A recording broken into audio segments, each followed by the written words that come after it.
Picture it, September 14th. Oh, hold on, I gotta turn my. Sorry, I still had my air purifier on. Okay. Picture it, September 14th, 1985. 4 women, 2 widows, a divorcee, and a deceitful little Sicilian gecko burst onto our TV screens from their Miami home with wicker furniture and a freezer full of cheesecake. These 4 best friends laughed together, cried together, they dated, they fought, and they had a lot of sex. But most importantly, they showed the world that life doesn't end after the age of 50. And sure, there were people out there who thought, a sitcom about older women? Psst, it'll last a week. Well, guess what, losers? That week turned into 7 glorious seasons, 180 episodes, and a whopping 11 Emmy Awards. Not to mention so many iconic outfits and shoulder pads that went on for days. Audiences fell in love with Dorothy, Rose, Sophia, and Blanche, and their stories resonated. With laughter and heart, they tackled gay marriage, the AIDS epidemic, menopause, addiction, ageism, health issues, and even the struggles of dating someone in witness protection. Side note, though, fuck you, Miles. Yeah, fuck you, Miles. Fuck you, Miles. 40 years later, The Golden Girls remain one of the most iconic sitcoms to ever grace our TV screens. The show is still quoted, memed, and binge-watched by generations who weren't even alive when the show premiered. These women are icons, honey. They are legends. And today, on this episode, and every episode of Out on the Lanai, we celebrate them. I'm Kerri Doherty. And I'm HAlanScott. And this is Out on the Lanai, the only Golden Girls podcast you ever need to listen to. Happy 40th Golden Girls anniversary, everyone. This is so fun. I feel like we've been because there's been so much stuff happening around the 40th anniversary. This is a big moment. This is a big moment. I don't ever remember celebrating a Golden Girls anniversary like this before. Oh, I do. There was I remember that in New York, was it in New York or maybe it was here? I forget where I was at the time, but there was a 30th anniversary celebration. And I feel like they did something around the DVDs for the 30th, maybe too, but I could be wrong on that. But there was or 25th or something. There was some kind of event or something I remember attending, and it was the anniversary. And TV Land, I believe, also used to do certain things around the anniversary as well. I could be wrong on that, though. I feel like I want a fireworks show somewhere. I want golden fireworks. Fireworks. You know what? No, I take it back. Fireworks are bad for the environment and they're really loud for animals. So I take it back. I want a drone show. Oh, okay. I want a light drone show. Okay. I support where they it. Spell out "Stay Golden" and the women's faces and a slice of cheesecake. You can do so many things with drones. There are so many 40th anniversary things going, but for us here at Out on the Lanai, we just want to thank all of you for supporting us for 10 years of those 40 years, which is crazy to think about. And we have been doing this podcast longer than the show was on the air. Wow, that's true. Both the spinoff and the show. Yeah. You want to know where my mind just went? It just went to the darkest place. Where I don't know if this has ever happened to you when you realize that someone in your life has been dead longer than they were alive. Yeah. Yeah. No, yeah. Yes. That also feels like something. This is a podcast where we get deep and dark. No, that also feels like something Rose would randomly say. Something about. It does feel like. Do you guys ever think about death? It's very Barbie. It's very, a real Barbie moment. Yeah. Yes. Of course, the fans. This is such a big part of it. This is why we do this podcast. Mm-hmm. So we're so excited to be celebrating the women for their 40th anniversary. What does the 40th mean to you? Yeah, for me, the 40th, I don't know. See, here's the thing, and I think I alluded to this maybe on a Patreon episode or maybe on a past episode. I forget, they all blend together for me. But I was talking about this with someone, I forget who, but that there's a sense of, because we do Golden Girls every day, 365 days a year, all the time, Golden Girls are always in our lives. The landmarks, the moments where people celebrate the girls, a little part of me, and I don't know if any of you feel this way, a little part of me is y'all, I celebrate them every day. I don't know why you need a day. You know what I mean? I feel like yes. You and I had this. I also can't remember if we talked about this on the main or the Patreon. Yeah. But yes, we talked about that, how it's almost like it's almost like everybody else just discovered this cool indie Yeah. band that you were the only one that knew they existed. And yeah, I'm starting to kind of come around to I'm starting to feel less possessive of the Golden Girls for this Mm, 40th anniversary, and I'm more just excited and happy that the show is still so relevant, and by celebrating it, maybe it will introduce people who had never seen the show before and now they mm, get to watch it and discover it for the first time. So, I'm definitely feeling more open and grateful for the mm. celebration than like, "This is my show. Mine, my show, my Golden Yeah, Girls. It's our Golden Girls, it is, and fans." it is. I mean, but all of you listening, I know you're with me in this. That there are people who are casual fans of the Golden Girls, and we accept them. And if you're listening, we love you. We love you. But just know that there are some VIPs that we've been around since like Lifetime days. Like we're talking Lifetime television for women days. Like that is how far back we go with the girls. Like I'm talking about I remember them on the air, but I think my the memories of them always being in my life was when they were on Lifetime. Like that Mhm. was when it became a constant presence. And then of course from there I taped them and then of course they were on other channels and then DVD. So it was like but they've always been and now I find not only do I have all of the DVDs, in fact I have multiples of some seasons, but Same, I got mine right behind me up there. yeah, but I also have the digital versions so that I can have them on planes and stuff, like, when I'm traveling and whatnot, and I just I just have them. They're and I watch them when they're just casually on TV, when I'm just, like, Mhm. watching TV Land on a Saturday or something, like, it's just they're just constantly there, and it's just so wonderful. Yeah.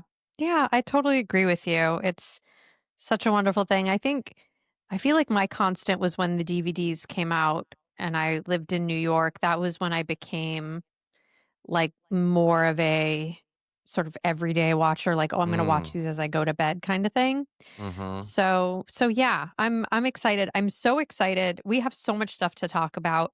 First, yeah. I think being the most important. So as you guys know, we kind of went bi-weekly with the podcast for a little while We're while I was fluid. dealing yes, we're fluid. Well, I was kind of dealing with some personal stuff No. and we decided that it would be nice to come back weekly for a little while until Ho! yes, come back Ho! weekly for a while. Everybody's like, "So what? That's literally what you used to do."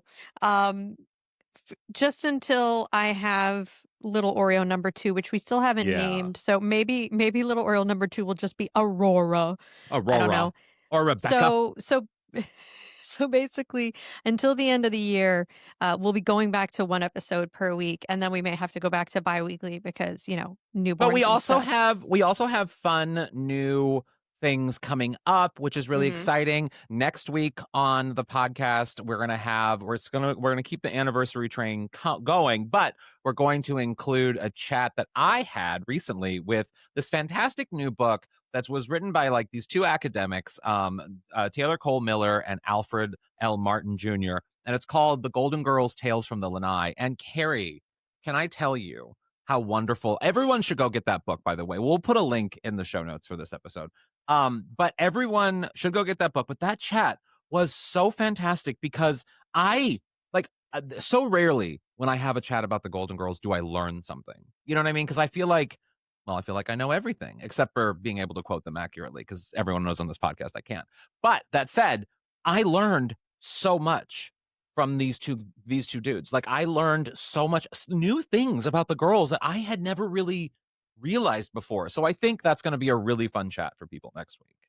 I always love that discovery, and that's why I'm also excited for this week's episode, because there's a lot of new discovery. So for Mhm. this week's episode, we wanted to watch and break down one of the 40th anniversary specials that are airing on TV. None of them have premiered yet. I I don't haven't know seen why. anything, but I don't even have dates. yeah, I mean, unless maybe if you guys listening, because like I always say, Carrie and I are just the conduits of a conversation. You guys are also co-hosts. You're GGVIPs. If you know something, if you've heard something, please let us know. Slide into the DMs on Instagram or something, because like I would love to know and set it on my DVR. I just don't know where to set.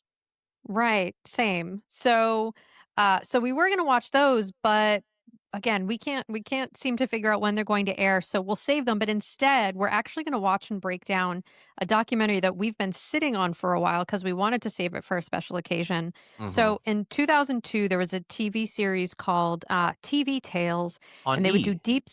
on E, and they would do a deep dive extensively into these TV shows, and they did one on the Golden Girls. It's the 2 conception of the show, hours. the casting. I know, 2 hours. Yeah. And so we went through, we watched it, we pulled some really fun moments, but I was really looking to find moments that, like, you know, unless you've seen this documentary, you may not know about little inside facts, little tidbits, fun quotes from the women. So, Mhm. so we have a Mhm. lot of really, really great clips, and we're going to break that down. And it's really just kind of a deep dive into the conception and the casting and the shooting of the pilot, and then kind of, the end of the show as well.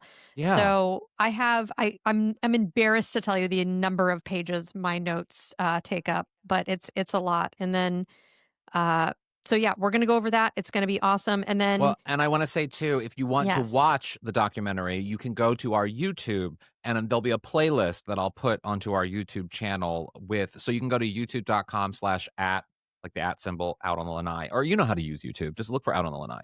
But, yeah, you can go to our YouTube, and I'll create a playlist so that you can watch them all in order, because they did break it down, or whoever uploaded them broke it down by, like, it's in whatever, like weird. 9 parts, Yeah, it's very but a it's an very, epic. very fun It's the watch. Lawrence of Arabia of the Golden Girls. Yes, it is the Yes. Passion of the Christ of Yes, the it's Golden. just Yes, whoo. it's Yeah. it's really great. So we're gonna break that down, and then after that, we're going to hear from a few very special GGVIP guests I wonder who.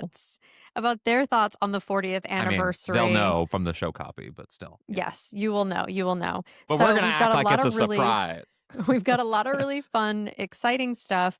And lastly, before we get into it, I have to talk about what's going on this week over at the GG VIP Club on Patreon. This week's bonus Rusty Anchor Happy Hour episode. So you mentioned Lifetime a little while ago. Oh my God, I'm HAlanScott / Sadie Pines. obsessed. Can I announce what we're doing on the Rusty Anchor Yes, Happy of Hour? Because course. I'm very excited about it. So watching this documentary, I think I probably watched this on E when it came out, like when I was coming home from college on like a summer break, and I was like, oh, I'm gonna eat some Cheez-Its and watch this thing on E about the Golden Girls.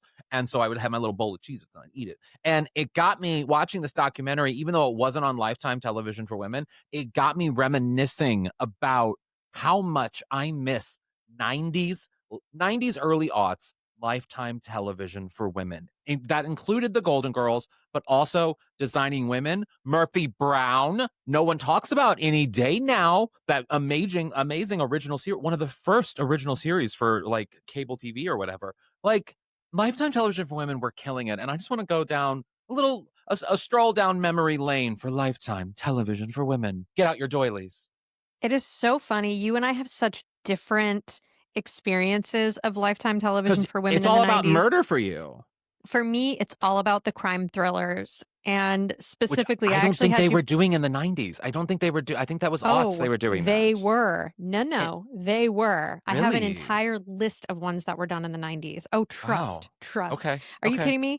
I will never forget No One Would Tell with Fred Savage and Candace Cameron, because Kevin Arnold murders DJ Tanner in the most brutal way, and I was like shook when I I watched don't this as a remember. child. Maybe Not as a I child, as was a teen. I watched it I as a teen, a young I feel teen. like I was watching, like, the sitcom at, like, segments of television that they were doing, or blocks of television, and then maybe, like, Intimate Portraits, I loved those. Like, that was my lifetime. I wasn't watching, Yeah. like, Delta Work or Delta Burke, like, that's a fun slip up I had. Del I A wasn't Dragian watching, slip. like, I do remember, I don't know if this was Lifetime, but, like, there was one about Delta Burke and how she was being abused by her son. That was a good that was a good TV Wow. movie. Yeah, I think that Well, was Lifetime. let's save it for the GG VIP Club chat. You can, of course, check out the GG VIP Club over at patreon.com/Golden Girls Podcast. You get a weekly bonus episode. You get ad-free episodes. You get video versions of the Can I podcast the can day I they add drop. something? Can I And you add get tons something? of interviews with cast and crew from the Golden Girls. Yes. I wanna add something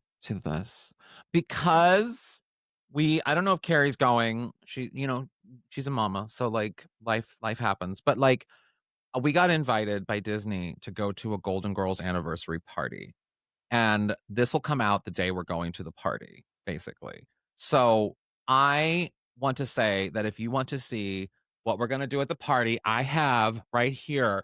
Hold on, I'm going to get them out. I have these Ray-Ban glasses, right? That like I can take pictures with things and video and stuff. So I thought it would be fun for me to take lots of pictures and videos at this Golden Girls party, and then we can post them somewhere. I love that. We'll post them on our Instagram, but we'll post everything over on the Patreon, of course. So you can go do that. And it'll be for everyone on the Patreon. But like, yeah, I think that'll be fun. And we should it'll be a fun party. I have no idea what to expect other than I know Trixie Mattel, friend of the pod, is going to be DJing and Elliot's going to be there. And yeah, so it's going to be fun. All right. I'm going to try to go. You need to sparkle up. You said you got a dress. You got a dress ready. I know I do. I told you I had a dress that looks like Blanche's wallpaper. And honestly, big banana leaves. Kerri, there is nothing better than going to a party with catered food when you're pregnant, because you can just eat whatever you want with a bunch of gay dudes in the corner, and you're going to be the life of the party. Trust me. Yeah, that is true. I can. Trust me. That does sound nice. I do like to eat.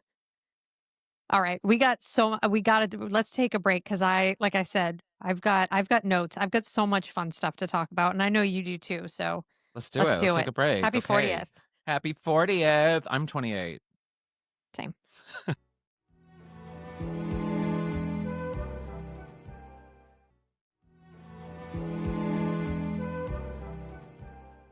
And we are back with our Golden Girls 40th anniversary special, where we're covering the documentary TV Tales, The Golden Girls. I've broken this down into parts, into chapters, if you will. Yeah, because I mean, it's 2 Don't hours. Roll your eyes at me. 2 hours. All right, part 1, the conception. Wow, how biblical! I know. I told you, It's very biblical. So most of us have heard about the story of how the Golden Girls came to be. In 1984, NBC was promoting its fall lineup with a little preview special, and 2 of the network stars, Doris Roberts from Remington Steele and Selma Diamond from Night Court, performed a little skit to introduce Miami Vice. And I've realized I've never seen footage of this skit. Oh, before. You haven't? No, but this documentary had it, so I thought we'd play a little bit of it. Well, let's play it. We're here to introduce a show that takes place in the most wonderful resort in the world, Miami. Warren Littlefield was head of comedy development at NBC. Selma Diamond kept saying, Miami nice. And Doris Roberts would say, no, Selma, no. This is a show about sitting on the beach. No, Selma, honey, no. This show is not called Miami Nice. This is called Miami Vice. Doris, don't do this to me. It's all right. Don't worry. Those 2 ladies were really hysterical. Doris was on Remington Steele, Selma was on Night Court. But we realized that they were tapping into voices that just weren't on television. I mean, it's true. It's true. I feel like I've heard a lot of people in Golden Girls history who don't know about this clip, but don't know about this NBC upfront, or like they know about it, but they confuse things. I've heard people conflate Elaine Stritch's audition for Dorothy with this NBC upfront, and there's a lot of like whatever, which I find really interesting. To clear that up, we just heard the clip of the NBC upfront, which is, they were whatever for NBC. But then the Elaine Stritch story is that she auditioned after the show was already in conception and sort of going for the role of Dorothy, and then she ad-libbed the word fuck into her audition, and famously, she said in her Broadway show that's why she didn't get the part as Dorothy. Maybe, or maybe they really were just holding that hope. And they talked about this in the doc, like Rue McClanahan. They did talk about it in the documentary. Yeah. Also, you've got to give it to Warren Littlefield for watching these 2 women having the wherewithal to be like, huh. Yeah. There's something here that, just from a silly little skit, there's something here and that could be a show. He mentioned something that is also reflected in my chat with Taylor and Alfred next week on next week's episode of the podcast, because something that I didn't know, which you'll learn on the podcast next week, is the impact, and Warren Littlefield talked about it a little bit, of the impact of the Cosby Show and then the programming NBC was doing and the diversity of NBC's programming at the time, and how that influenced not only the popularity of the Golden Girls, but also the conception of the Golden Girls, and how they were taking those kind of risks that other networks weren't taking at the time. Yeah, big, so many risks with the development and the creation of this show that I really appreciated. So, Warren Littlefield, also worth noting, later he became the president of NBC, where he was responsible for developing and seeing through shows like Seinfeld, Friends, Cheers, ER, Will and Grace. So, like, this guy knows Legend. comedy. This is legendary status. Yeah. So, he had pitched the idea to the then chief of NBC, who was like, yeah, great, do it, find this representation. So then Warren Littlefield went to Paul Witt and Tony Thomas. They were producers of Soap and Benson, which of course I didn't know Tony Thomas was, and I learned this in this doc, he was related to Marlo Thomas and Danny Thomas. I didn't know that. Yes, I know. Yeah. I saw that as well. They had little like pop-up video Little things, like, bubbles that would pop up with like fun fact. Yeah. See, you guys are going to learn so much. Take notes. Yeah. So, and I guess at the time, Paul Witt and Tony Thomas, they were with Warren Littlefield. They were pitching a show about like a young female Spitfire attorney. And he was like, I'm not interested in that right now. He was Here's like, what I want. yawned. He said he yawned during the pitch. And I was like, okay. Yep. So he's like, I'm looking for a show about older women who live together, like Pat and Kathy, image consultants. Yeah. So they knew immediately they wanted to go to Susan Harris. She was obviously known for tackling serious issues head on. She wrote the famous abortion episode of Maude. She wrote the first openly gay series regular TV character on Soap. They knew that if anybody could do this, it would be her.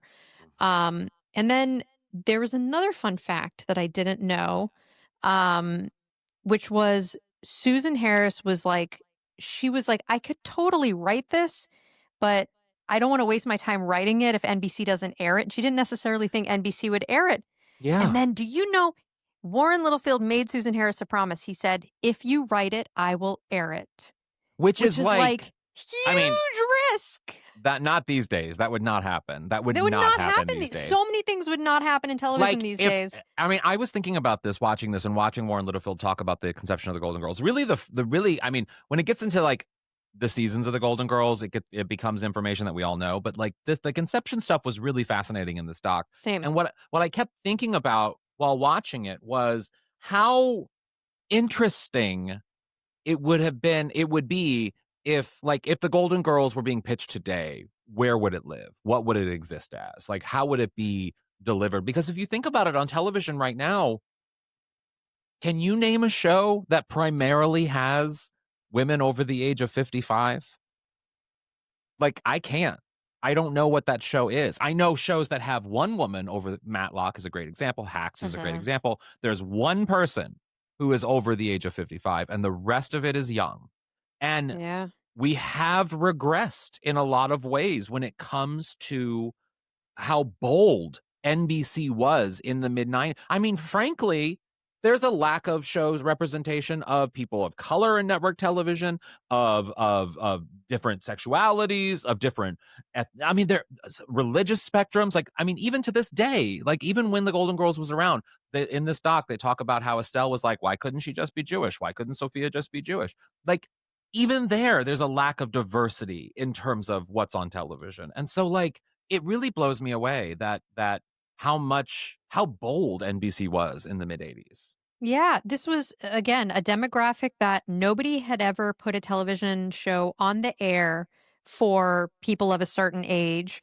And so that in itself was a risk. But then he's just like, if you build it, they will come kind of thing. Again, I got to give it to Warren Littlefield. Like that, those are really good instincts. Part 2, the casting. All right, we do have some really fun clips for this. We do know some of this stuff already. I did learn new stuff about this that I was very excited for. So here's something I didn't know. So, the creators, they obviously cast a wide net to find these roles. They auditioned a lot of people, but they never auditioned anyone for Dorothy. I think Elaine Stritch was maybe more like a chemistry read kind of thing. Because I think they were holding out hope that they could get B. Arthur. So interesting. Nobody came out for Dorothy for a very, very long time. When it came to Rue, we all know that when Rue read the script, she loved it. She wanted to be Blanche, but the producers already had Betty White in mind for that role. You know what was fascinating about this part of it? And I think that's what the clip is, right? I feel like that's what the clip is about. But like, we often only hear Rue McClanahan or Betty White talking about this, and we hear people passively being like, oh, they switched, But to hear the producers and the director talking about how they were casting this, I think that's stuff I've never really heard before. Yes, I've never heard it from their perspective. So, Mhm. they thought Rue would make a better Rose, because she had played Maud's ditzy neighbor Vivian. So thank God the Golden Girls pilot director, Jay Sandrich, he saw Mhm. the potential for them to swap the roles. And I never knew exactly why he wanted to swap. We just heard that he said, no, you're her and you're her, whatever. So he actually explains why, which is something new I'd never heard before. That's really interesting. So let's play that clip. Legendary TV sitcom director Jay Sandrich worked with Betty White on The Mary Tyler Moore Show. I had not really seen a lot of Maud, so I didn't know Rue as a performer. And she came in and read, and I thought, she is really good, but she's not right for this part. You just don't believe her. There's not an innocent bone in her body. So I said to her, would you mind reading the other part? Oh, I said, okay, I'll do that. So I did. Of course, I'd already studied it. Rue came back in and she was wonderful. She was just wonderful. I'm not saying she was as good as Betty or Betty was better, but this really, I knew she could do the part. And I knew deep down Betty could do Rose. It's really interesting to think of a world that Betty White would play Blanche. Like I can see it. I can see it.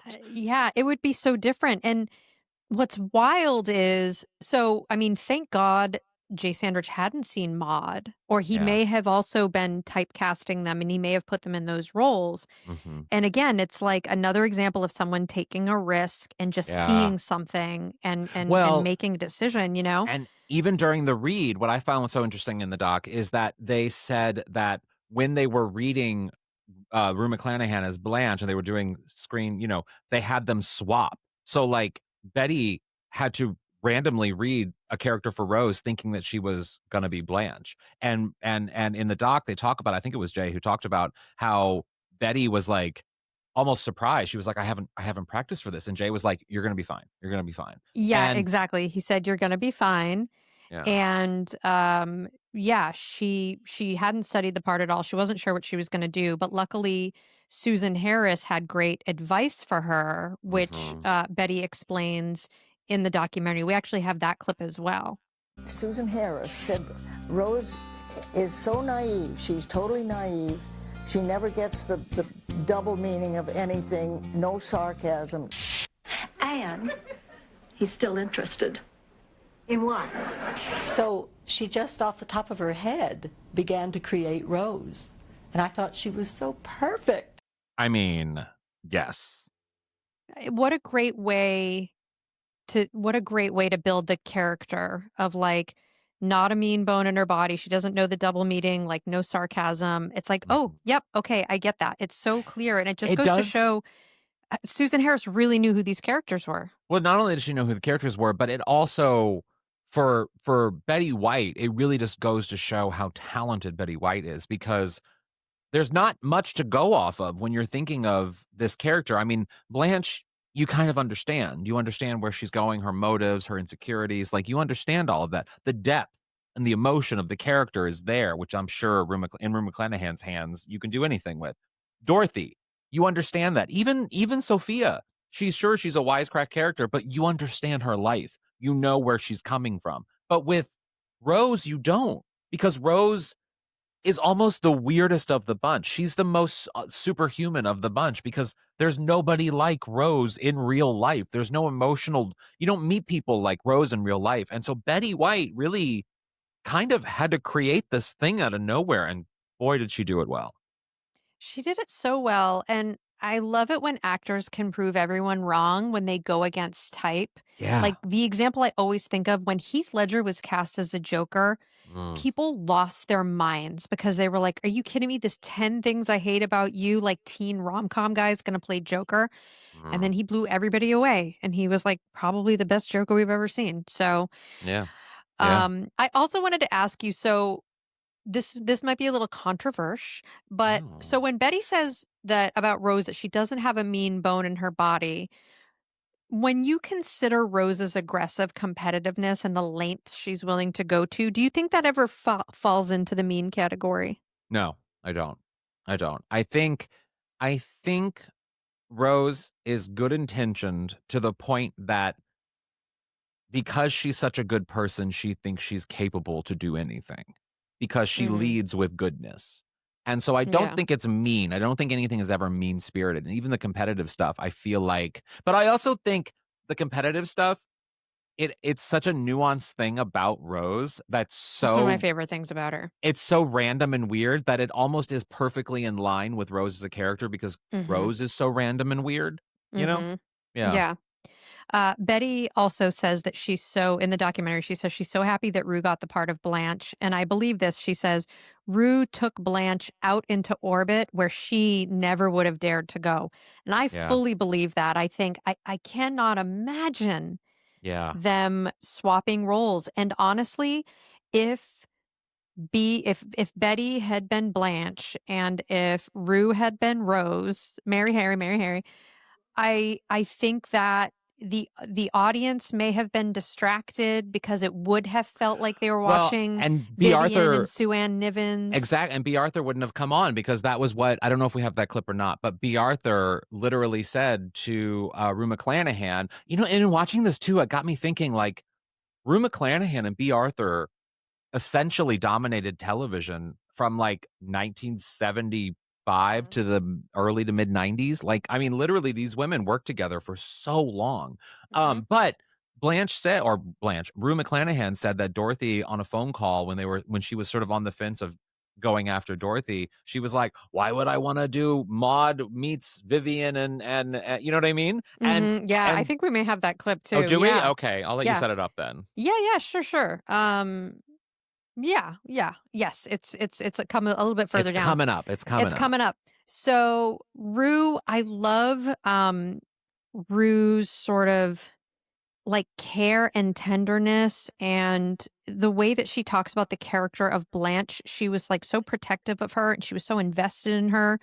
And she said that, you know, with Blanche, she said, you know, even though Blanche is self-centered and selfish, she said, I wanted to make sure she was lovable and soft and not hard and harsh, which they achieved by making the root of Blanche's selfishness her deep insecurities. Yeah. I feel like the character of Blanche could have really veered into that unlikable territory. Like, you know, but they didn't. They treated her it was with such grace, so that character remained likable. I liken it to, I was just interviewing, everyone should watch the new season of Only Murders in the Building. It's fantastic. I can't wait. They just dropped a few. Yeah, and I've seen a lot of episodes because I interviewed Michael Cyril Creighton, who's a friend of mine. I love Michael. Yes, he plays Howard on the show. And so I was talking with Michael about that, about sort of playing a character like Howard or maybe Nathan Lane playing a character like in The Birdcage in the wrong hands. And this could go the same for Blanche, I think, too. In the wrong hands, it's a stereotype. The role becomes a stereotype. You lean into the absurdity of a stereotype, and sure, you're going to get laughs, but there's no depth there. But in the right hands, like Rue McClanahan's hands, you understand, the right writers, you understand the nuance of that character, the depth of that character, and you give it sort of those anchors, those tent poles that really show you there's more to this character than just this surface level thing that we're laughing at. And Rue McClanahan really, even in her description of the character, when she was saying, like, people ask me if I'm anything like Blanche, and then she goes on and she's like, you know, Blanche is this, whatever, from the South, all these things, from Atlanta, Georgia. And then Rue McClanahan goes, well, I'm not from Atlanta, Georgia. And it's like, she's a slut and all these other things. She's the rest of Blanche. So she really knows Blanche. She really knows Blanche. She knew Blanche. She knew it from the start. I'm so glad they cast her. So then when it came to casting Sophia, we of course know Estelle was just coming off of her Broadway run in Torch Song Trilogy.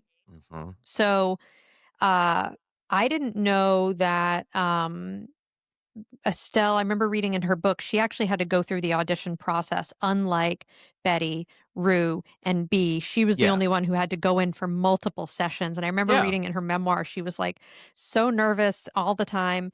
And so I guess with her first audition, she was there with casting and just Tony Thomas. And she crushed. And Tony Thomas loved her. He absolutely loved her. And then for her callback audition, he couldn't be there. It was going to be Paul and Susan Harris. And Tony made sure to tell them, he was like, look, I'm telling you, she's the one. If she has a bad audition, bring her back in. I promise she's the one. He believed in her that much. But she did end up crushing that audition.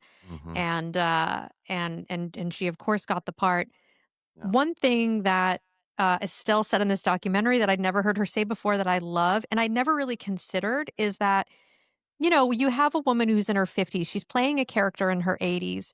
You could see an actor, especially an actor, being a little like sour about that. No. Like, oh, what? But not her. Not Estelle. She didn't care. She was like, it's the role. She didn't give a shit. She was like, look, I'm good at playing 80 because I'm a damn good actress. I could play a 6-year-old right now if I wanted to. I was like, I love Estelle Getty. I love Estelle Getty so much. She got it. I love that Rue McClanahan was like, she should be a stand-up comic. She just knows how to tell a story perfectly. Like, she's just, you can tell she was the storyteller of the group. She was the real heart of the group in a lot of ways. Yeah. Oh, and I love that. I love that she's like, oh no, I don't give a shit. I can do this. We need to take a break because the Lawrence of Arabia documentary on the Golden Girls deserves more time, and we need to accommodate time. So we're going to take a little break. We will come back and talk about B and that famous clip that now is living rent-free in my mind. Obsessed.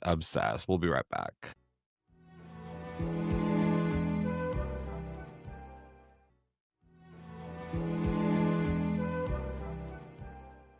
And we are back with our continuing coverage of the Golden Girls 40th anniversary. The epic documentary. Saga. Yes. And we're in the casting session. We're talking about B. Arthur. What's that? We're still in casting. We're still in casting. No, but honestly, we've got like 3 big parts. Yes. I mean, kind of 4 to talk about. Yeah. So, and of course in the script, you know, the role of Dorothy, it was written as a B. Arthur type. This is who they had in mind the entire time. You know, at that time, you know, B had done All in the Family. She'd come off of a long run, you know, doing Maude. She didn't know if she wanted to get back into another sitcom. So the producers went to Rue and they were like, hey, you know B, can you maybe try to talk her into this? And then this is the moment where you referenced earlier. I love this conversation between the two of them. I called me that very moment, and she said, Rue, I'm not interested in playing Maude and Vivian meet Sue Ann Nivens. I said, that's not it. I'm doing the Sue Ann Nivens part. I'm doing the vamp, and Betty's doing the airhead. She's doing the Vivian part from Maude. So it'd be quite different. Oh, she said, now that's very interesting. So the next thing we knew, she'd accepted it.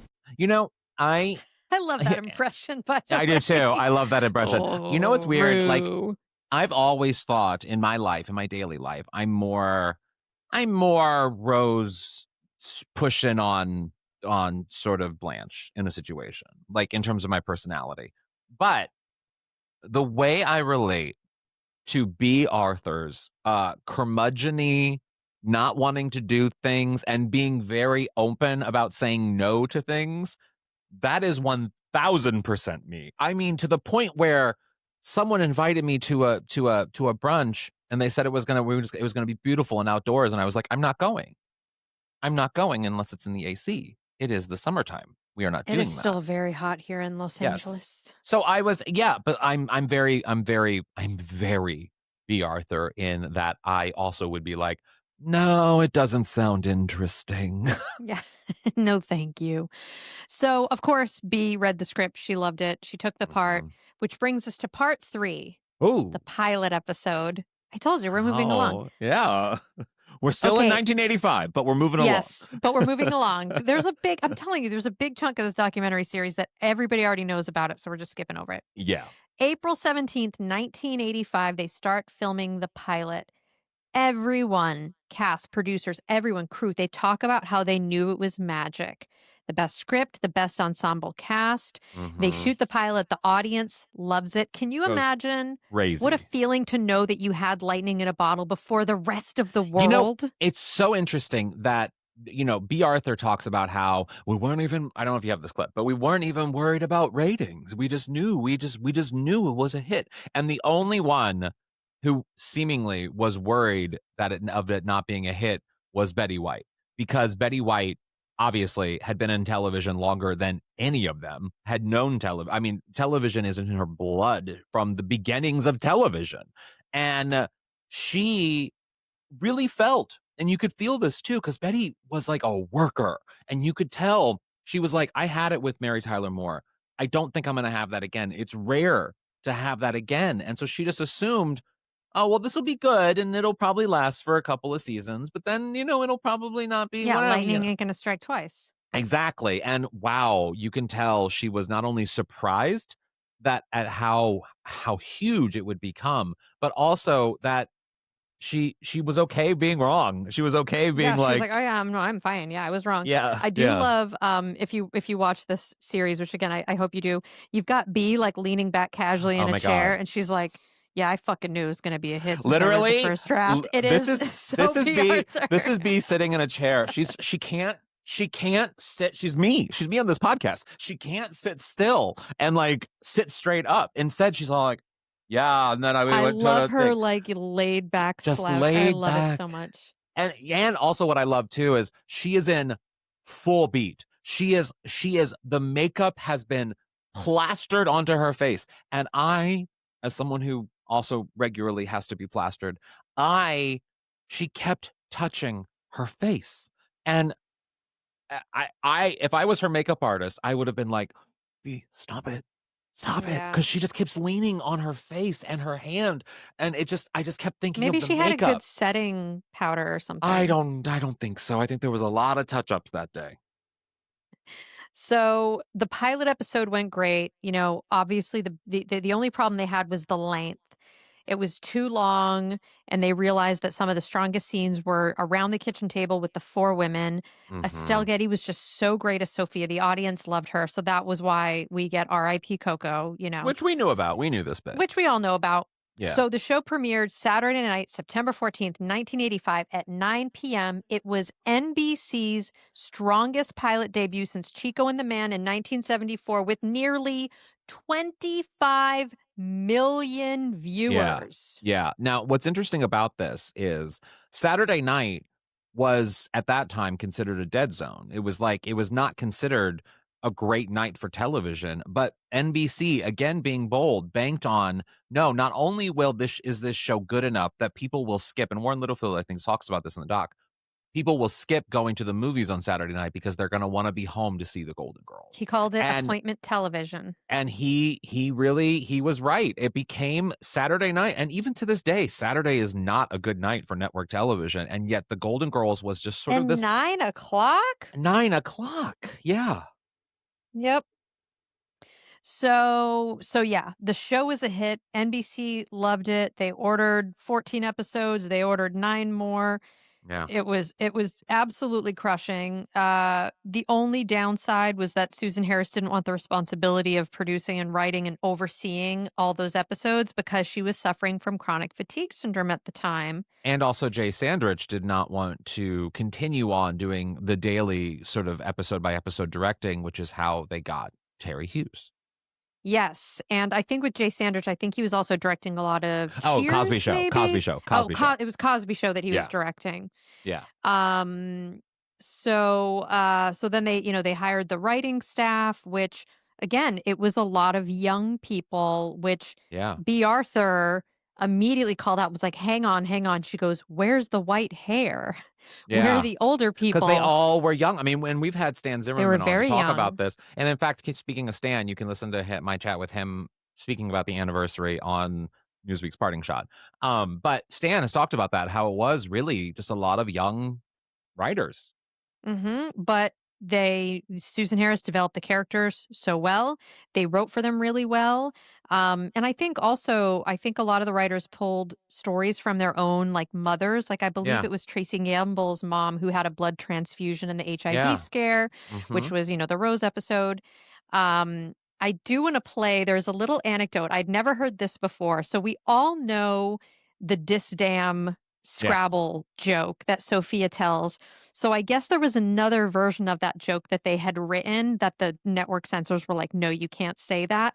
Yeah. I literally never heard this before, but this was the original joke. And I this is so funny to me. Dorothy and Sophia are playing Scrabble, and Sophia says, okay, there, I win the game. And she starts to leave, and Dorothy looks at her, she says, you can't say that. Piswam is not a word. And Sophia says, yes, it is. She says, all right, use it in a sentence. Well, she said, all right, after all the kids got out of the swimming pool, the water was Piswam. And the network said, you can't say that. It's so weird that you couldn't say that. Piswam. Like, I mean, Maybe obviously, you couldn't say piss. I guess, but like, that's so weird.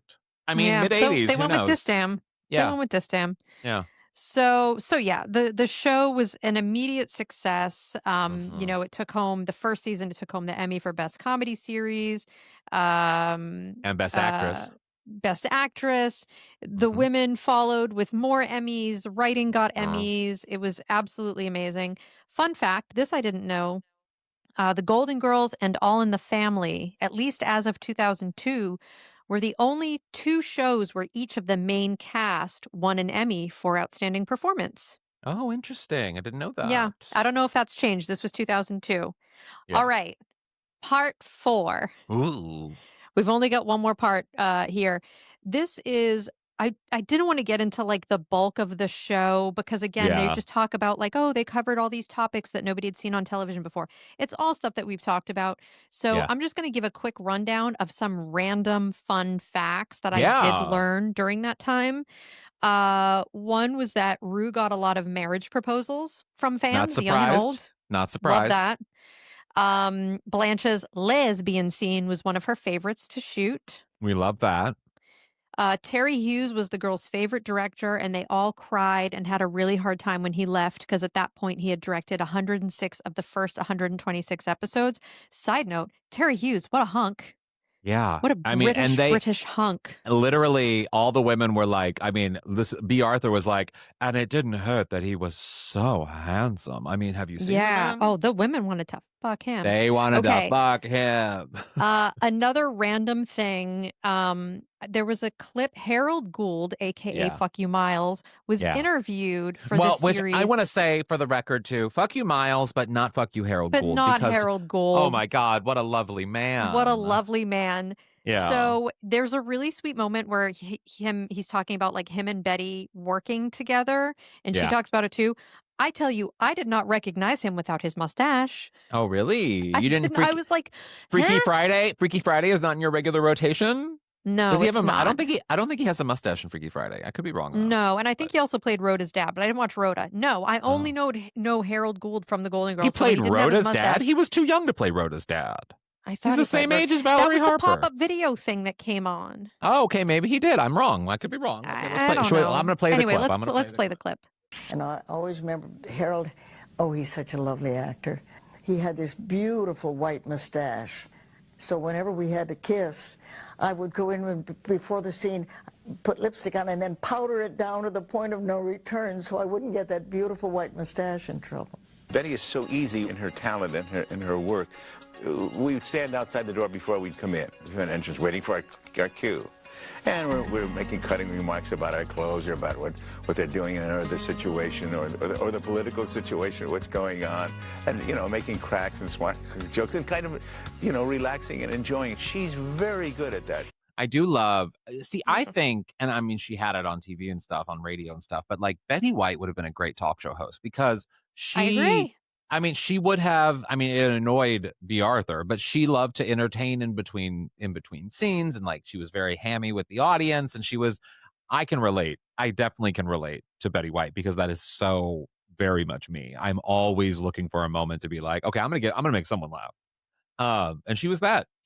It seemed like. She would have been a great talk show host. Yeah. So good. I also love the moment where Betty White, in pop culture-ness, she shifted from being lovable Betty White, and she always was lovable Betty White, but then there was a period, I think in Hot in Cleveland, that she became slutty Betty White. She became like horny Betty White because she leaned in to being, because I guarantee you, if this interview had been shot 10 years later, she would have been talking about Harold Gould in a different kind of way. She would have had an inappropriate joke or whatever. Yeah. I tend to agree.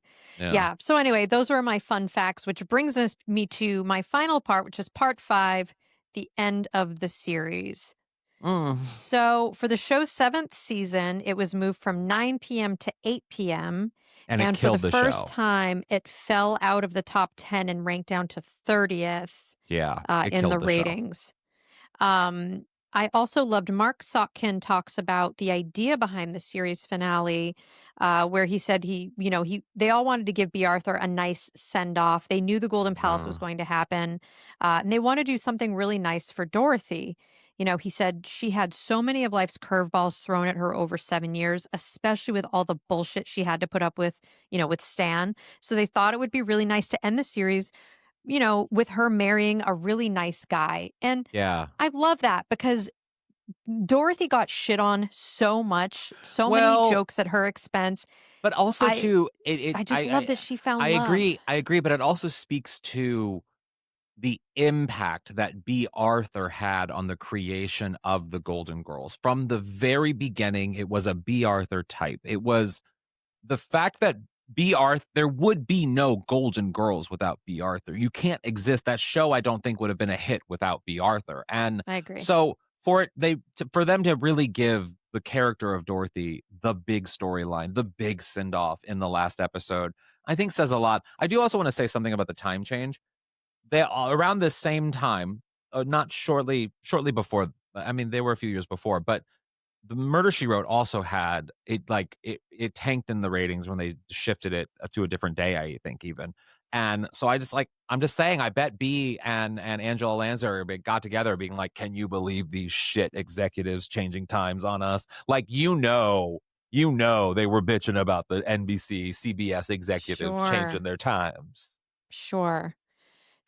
So, for the finale, they all talk about it as being very emotional. Betty described it, B leaving as taking the leg off a table, with them going into the Golden Palace. But with the series finale, obviously, Dorothy marries the very handsome, very charming, very funny Leslie Nielsen. Oh my God, Leslie Nielsen was hot. Yeah, I don't. He was so hot. Yeah. Oh my God. I love him for Dorothy, not so much for me. But like Sophia, Leslie Nielsen had a penchant for practical jokes, I guess. And he always carried a whoopee cushion around with him, which it's like, no wonder this man was in Airplane. So I did pull a clip where, yes, he basically, he's talking about how, he would bring the whoopee cushion to the set of the Golden Girls for the series finale, which risk. Because you're a guest. You're a guest, dude. Because you're a guest. You're here for one episode and it's the last episode. But he was like, I'm going to try to lighten the mood. Everybody is devastated. So here's him talking about it and B. Arthur reacting to it in the funniest way. Funny. It was a great temptation. I had to make a choice because it was the last show. It was a wedding ceremony. It was B. Arthur and everybody else. And it made no difference to me. Oh, he's such a bore. I really mean it. I mean, that gorgeous man. How idiotic this is. Oh, dear me. I can't. It's so funny. I love B. Arthur's like, what a waste of a gorgeous face. Oh, my God. I love B. Arthur so much. So, yeah, that's pretty much all I want to cover for this documentary. They do go on to talk about the Golden Palace. Oh, you have a clip? Well, no, we continue about Golden Palace because I have something at the very, very end. They just go on to talk about the Golden Palace and how it just wasn't the same. And then they talk about sort of like what the women have been up to since the end of the Golden Girls up through 2002. Yeah. But you have another clip. I have no idea what this is. With documentaries like this that are on sort of like basic cable, one of the things I love about documentaries like this, Lifetime did it well. E, of course, obviously did it well with what I'm about to play, where that last moment, they always do sort of like not a blooper reel so much, but it's like an outtakes reel of like what the interviews were like and people laughing on the interviewer laughing at something he said, whatever. And to find that last clip, that last bit of dialogue that you're going to go out on, that's going to be the last thing you hear with this documentary. In a 2-hour documentary. This editor, whoever decided to use this bit from B. Arthur as the last thing said in this documentary, I died. I rewound it. I watched it again. I'm saving it on my phone forever and ever. And here, ladies and gentlemen, and everything in between is the clip that I want to play for you. I'm not going to lie. I didn't watch all the way to the end. Oh, well, you're about to be, you're about to be real happy. Okay, I'm going to play this. All right. I'm excited. I look like Barbara Bush, don't I? Don't I? Be honest. But cute. B! I love it. I love it so much. Oh my God. Play it again. Play it again. Play it again. I look like Barbara Bush, don't I? Don't I? Be honest. But cute. I love the but cute. B. But cute. Yeah. Yeah, I know. It was literally, I watched it. I was cooking dinner. I was telling Kerri about my day beforehand, and I was like in a rush. I was like making spaghetti so that spaghetti would be ready for when Michael came home, and then I was going to record with you, and then I'm going to eat spaghetti afterwards. But like, I was doing it, and as I heard her say it, I was like, wait, what? It was That's so good. So funny. I missed it. This is why you need to sit through the end credits in the movie theater, people. I always do, because I don't like getting around, because the crowds, this is B. Arthur also would appreciate this. The crowds are too much. Let the crowds go, and then I'll go. I also love a great credits song. Like if you've got a banging song in your credit sequence. Yeah. Ooh. Oh, yeah. So anyway, that was watch this documentary. Go to our YouTube. It's great. Go to our YouTube. There'll be a playlist there that you can watch this documentary. We'll link to that playlist in the show episode notes. And we need to come back with a little golden takeaway about this wonderful anniversary with two very special guests. I can't wait to hear what they have to say about this anniversary. I'm so excited. It's making me horny.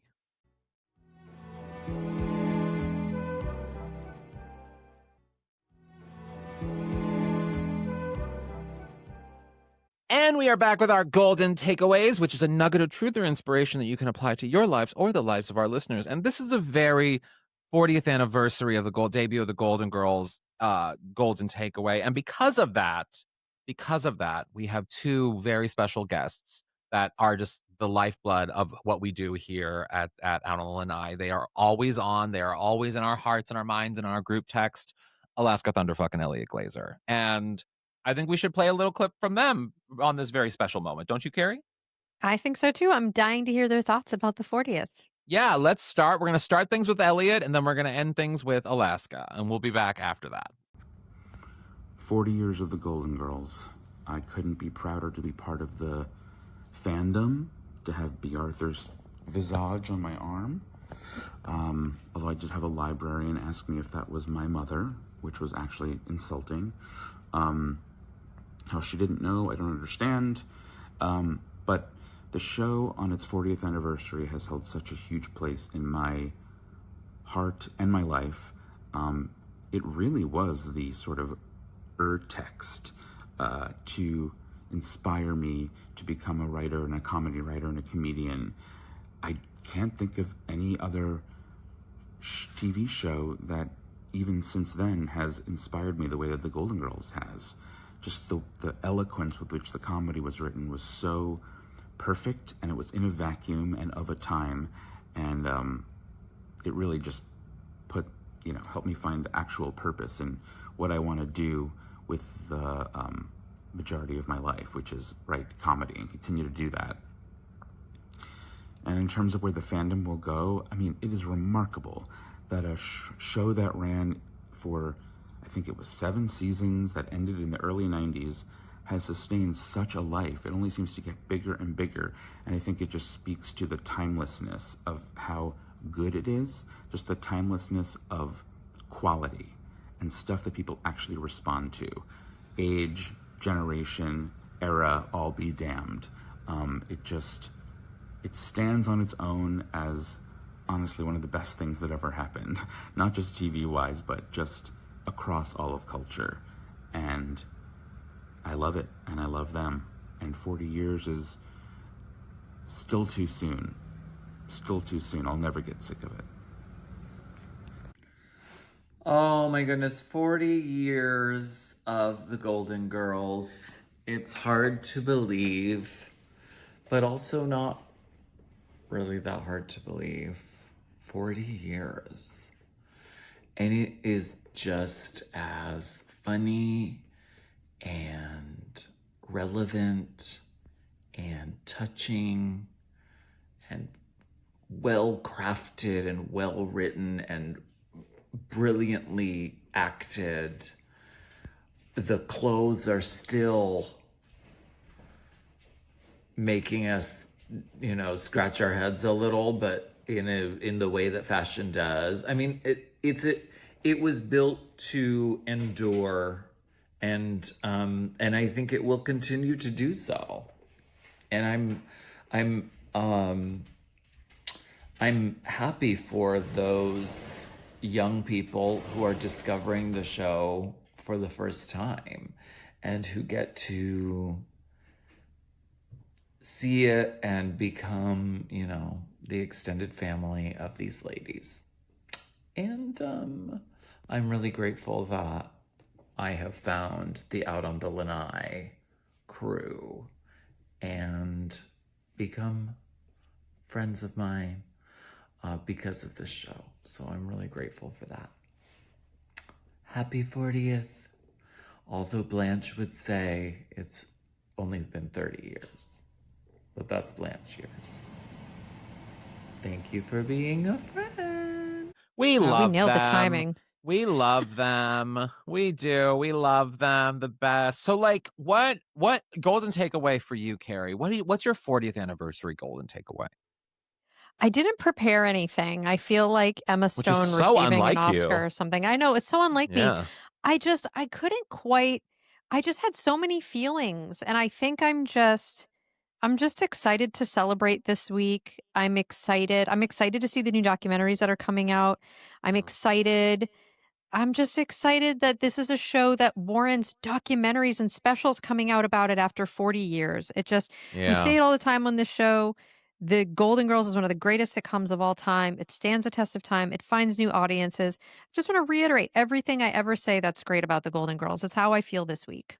Yeah, I agree with that completely. And I'm going to add on to that with my golden takeaway and say that, when I was watching the Golden Girls when I was a kid on Lifetime, or like, as I got to be an adult on Netflix, or not Netflix, on DVD and stuff, and now on Hulu or like on TV, that I never really thought, obviously, how would I ever think that there was a lane in which I could like make the Golden Girls a part of my life in a public sense, in a sense that I could like creatively do something with the Golden Girls and like try to foster more of that excitement that I have every single day in celebrating the girls with other people in a creative, artistic way. And I'm just so grateful that we get to do this podcast and we get to have this community and we get to meet others from different communities, or people discover us, or whatever it is. And like, it's just so nice because for me, at the end of the day, what I love about this is, like I always say, we are just the facilitators of a conversation of fandom around the Golden Girls.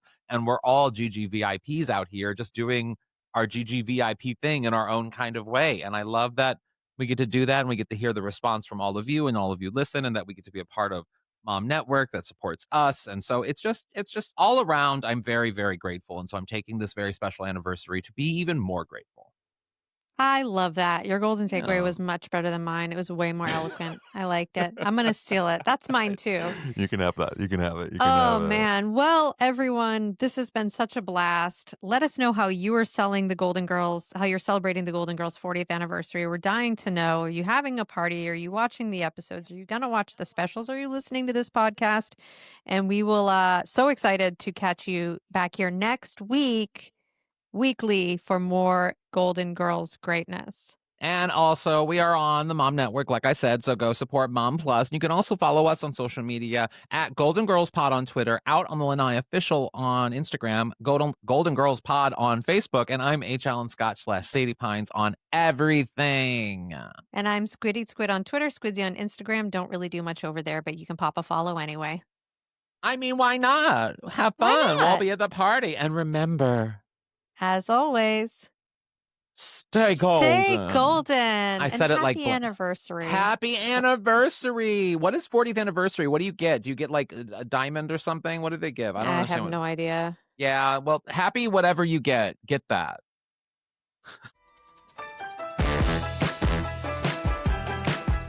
Out on the Lanai is not endorsed by Whit Thomas Harris Productions, Touchstone Television, Disney, or any of its subsidiaries. It is intended for entertainment and informational purposes only. All names, pictures, audio, and video clips of the Golden Girls are registered trademarks and/or copyrights of their respective trademark and/or copyright holders.